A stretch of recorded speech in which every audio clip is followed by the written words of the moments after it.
Bismillahirrahmanirrahim. Assalamu alaikum. Welcome back. I am Wajiha Abdul Khalik. Hope that you all are fine and doing well. Let's start today's video that is about English vocabulary. और इसमें आज के जो हमारे next words होने वाले हैं उनमें सबसे पहला वर्ड है मिस्टेक, जिसकी मीनिंग है गलती, और ये हम सभी अपनी अपनी ज़िंदगी में करते हैं। तो अब इनके लिए रिप्लेसमेंट है फॉल्ट, एरर, ब्लंडर, यानी कि हम इन तीनों वर्ड्स को ही मिस्टेक के रिप्लेसमेंट में यूज़ कर सकते हैं। अब सबसे पहला सेंटेंस हम मिस्टेक के लिए बनाते हैं तो वो हो सकता है the people who do not learn from their mistakes are bound to repeat them, यानी वो लोग जो अपनी गलतियों से नहीं सीखते वो उन्हें ज़रूर दोहराते हैं। अब इसी मिस्टेक की जगह आप सेंटेंस में फॉल्ट को रिप्लेस कर सकते हैं। The people who do not learn from their faults are bound to repeat them. एक और सेंटेंस बनाते हैं एरर के लिए। अब एरर वो गलती होती है जो किसी भी डिवाइस में हम नोटिस करते हैं या डिटेक्ट करते हैं, उस गलती को हम एरर कहेंगे। तो इसी तरह के सेंटेंसेस में यूज़ होगा ये, जहाँ पर टेक्नोलॉजी या डिवाइस या किसी भी किस्म की मशीन की बात हो रही हो। तो हम सेंटेंस बना सकते हैं I couldn't complete the project on time because of the error in my PC. Next word is blunder. Blunder हम कहते हैं गलती को, लेकिन कोई ऐसी गलती जो कि इग्नोरेबल ना हो, जिसे हम नज़रअंदाज ना कर सकें, यानी कि कोई बड़ी गलती, उसे हम ब्लंडर कहते हैं। तो इसके लिए सेंटेंस हो सकता है I cannot ignore the blunder that you have made in today's meeting. Next word है हमारे पास रिब्यूक। अब गलती की है तो डांट तो पड़ेगी, इसलिए हमें डांट के अल्फाज भी पता होने चाहिए। रिब्यूक की रिप्लेसमेंट्स हैं रेप्रिमेंड, स्कोल्ड, रिप्रूफ। इन तीनों ही लफ्ज़ों का मतलब है डांट डपट करना, मलामत करना, बुरा भला कहना। तो अब इनके लिए सेंटेंस बनाते हैं। सबसे पहला सेंटेंस होगा रिब्यूक के लिए her father rebuked her because of her low grades, मतलब लो ग्रेड्स, अच्छे ग्रेड्स ना आने की वजह से उसके फादर ने उसे डांटा। अब यहाँ पर आप स्कोल्ड का वर्ड रिप्लेस कर सकते हैं। हर फादर स्कोल्डेड हर, क्योंकि मैंने कहा था rebuked her, तो मैंने पास्ट फॉर्म यूज़ की, इसलिए मैं यहाँ पर स्कोल्डेड का वर्ड यूज़ करूँगी। Her father scolded her because of her low grades. अब रिप्रूव और रेप्रिमेंड के लिए भी दो अलग अलग सेंटेंसेस हम बनाते हैं। It's our conscience that reproves us when we are doing something wrong or when we are on the wrong track. ये हमारा ज़मीर है। कॉन्शियंस का मतलब होता है ज़मीर। ये हमारा ज़मीर है जो हमें मलामत करता है, हमें बुरा भला कहता है जब हम किसी गलत रास्ते पर होते हैं, किसी गलत ट्रैक पर होते हैं या फिर कोई गलत चीज़ कर रहे होते हैं। अब ऐसा ही कोई सेंटेंस रेप्रिमेंड के लिए बनाते हैं। The manager reprimanded the whole staff because of the mismanagement in the event. इस तरह से आप किसी भी सिचुएशन में इन अल्फाजों को यूज़ कर सकते हैं, चाहे वो आपके घर की सिचुएशन हो या फिर आपकी प्रोफेशनल लाइफ की बात हो।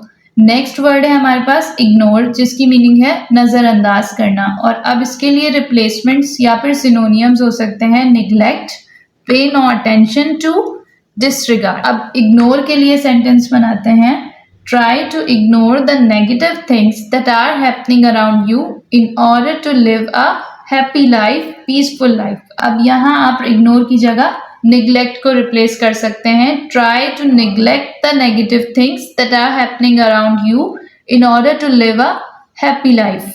अब है pay no attention to या फिर disregard। अगर आप कोई ऐसे situation consider करते हैं जहाँ पर कोई एम्प्लॉयर है, यानी कि आपके बॉस हैं और उन पे आपने ध्यान नहीं दिया, तो वो आपको कह सकते हैं how dare you to disregard me, मतलब आपने मुझे ओबे क्यों नहीं किया, आपकी हिम्मत कैसे हुई मुझे नज़रअंदाज करने की। तो आप उस डिसरिगार्ड की जगह पे नो अटेंशन टू भी यूज़ कर सकते हैं। How dare you to pay no attention to me. Next word is deliberate, जिसकी मीनिंग है जानबूझकर या फिर सोच समझकर या फिर इरादतन जो भी काम किया जाए उसे कहा जाता है कि ये डेलिब्रेटली किया गया है। अब इसके लिए हम सिनोनियम्स देखते हैं, वो हैं इंटेंशनल, कॉन्शियस, कैलकुलेटेड। सबसे पहले डेलिब्रेट का सेंटेंस बनाते हैं। He took deliberate steps to achieve his goal. Here you can replace the word deliberate from the word intentional as he took intentional steps to achieve his goal. Next sentence हो सकता है conscious के लिए, she signed the agreement consciously, यानी उसने सोच समझकर इस एग्रीमेंट को साइन किया है. नेक्स्ट है कैलकुलेटेड, उसके लिए हम कोई और सेंटेंस बना सकते हैं. He is a different man, he doesn't speak so much but calculated words, यानी वो एक बहुत ही मुख्तलिफ इंसान है, वो बहुत कुछ नहीं बोलता लेकिन वो सोच समझ कर बोलता है. जो भी वो बात कहता है बहुत ही सोची समझी बात होती है और बहुत ही मुख्तसर अल्फाज होते हैं. नेक्स्ट वर्ड है स्पार्कल, जिसकी मीनिंग है चमक, और इसके लिए हमारे पास सिमिलर वर्ड्स हैं ग्लेंट, ग्लिसन, ग्लिटर. सबसे पहले स्पार्कल के लिए बनाते हैं sentence. The rain drops were sparkling as crystals on the surface of leaf. अब इसे हम रिप्लेस कर सकते हैं ग्लिसन से. The rain drops were glistening as crystals on the surface of leaves. इस तरह से हमने इसकी रिप्लेसमेंट कर ली. अब हम ग्लिंट के लिए कोई सेंटेंस बनाए तो हो सकता है when we go through difficulties for a long time we gradually lose the glint of our personalities, यानी हम जब बहुत लंबे अरसे तक बहुत सारी मुश्किलात से गुजरते हैं तो हम अपनी शख्सियत की चमक खो रहे होते हैं. उसके बाद है ग्लिटर, इसके लिए भी हम सेंटेंस बना सकते हैं. बहुत ही अच्छे अल्फाज हैं, बहुत ही अट्रैक्टिव बना सकते हैं. ये अल्फाज आपकी किसी भी राइटिंग को या इवन कि आपकी स्पीकिंग को भी ये अल्फाज बहुत ज़्यादा अट्रैक्टिव बना सकते हैं, बहुत अच्छा बना सकते हैं, क्योंकि आप खुद देख रहे हैं कि इनको प्रोनाउंस करने में ही कितना अच्छा लग रहा है. अब ग्लिटर के लिए हम सेंटेंस बनाते हैं I lost my self in her deep blue glittering eyes. Next word is famous, जिसकी मीनिंग है मशहूर, और इसके लिए रिप्लेसमेंट्स हैं पॉपुलर, वेल नॉन, प्रोमिनेंट. तो आप फेमस के लिए तो बहुत ही आसान से सेंटेंसेस हो सकते हैं. I know a place which is famous for biryani. अब इसी जगह हम पॉपुलर को रिप्लेस कर देते हैं I know a place which is popular for biryani. Well non के लिए कोई और सेंटेंस बना लेते हैं The United Kingdom is well known for its royalty till today, यानी उनके जो शाहाना अंदाज है, जो बादशाहत है, उसके लिए आज भी यूनाइटेड किंगडम बहुत ज़्यादा मशहूर है. अब प्रोमिनेंट के लिए सेंटेंस बना देते हैं Eiffel tower is the most prominent place in France. Now the word that we have is authentic, जिसकी मीनिंग है हकीकी या फिर मुस्तनद, और इसके लिए हमारे पास सिनोनियम्स हैं रियल, genuine या फिर bonafide. It's hard to find an authentic website to apply for a job online. अब यहाँ आप real को replace कर सकते हैं. It's hard to find a real website to apply for a job online. या फिर आप genuine भी कह सकते हैं. It's hard to find a genuine website to apply for a job online. अब bonafide का हम कोई और sentence बना लेते हैं, क्योंकि हकीकी, मुस्तनद, असली इस तरह के वर्ड हैं इसकी मीनिंग में, तो हम कह सकते हैं she is a bona fide student of the class. अब उसके बाद हमारे पास है डीमोरलाइज का वर्ड, जिसकी मीनिंग है हौसला शिकनी, यानी कि कोई ऐसी बात हो जाए, कोई ऐसी चीज़ आपके सामने हो जिसकी वजह से आप हौसला हारने लगें, तो उसे हौसला शिकनी कहते हैं, यानी कोई ना कोई वजह हो जिससे आपका हौसला कम हो रहा है. इसके लिए हमारे पास सिनोनियम्स हैं डिसहार्ट, डिस्पिरिट, डिजेक्ट. अब हम सबसे पहले डीमोरलाइज का सेंटेंस बना लेते हैं. The whole team when didn't win the match they were demoralize.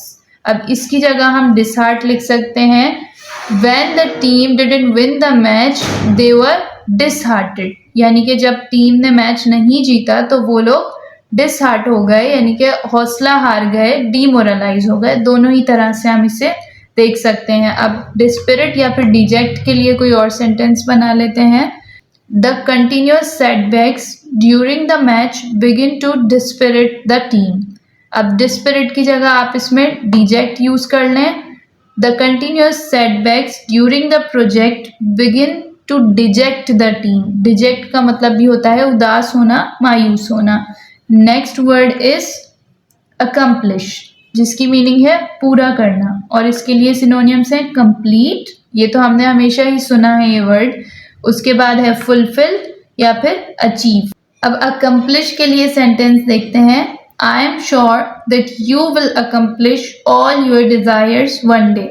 अब आप इसकी जगह अचीव कर सकते हैं। I am sure that you will achieve all your desires and goals one day. Fulfil के लिए कोई और सेंटेंस बना सकते हैं। You have to fulfil the demand unless the deal will not be done. Complete के लिए कोई भी सेंटेंस ले सकते हैं। Complete your work on time.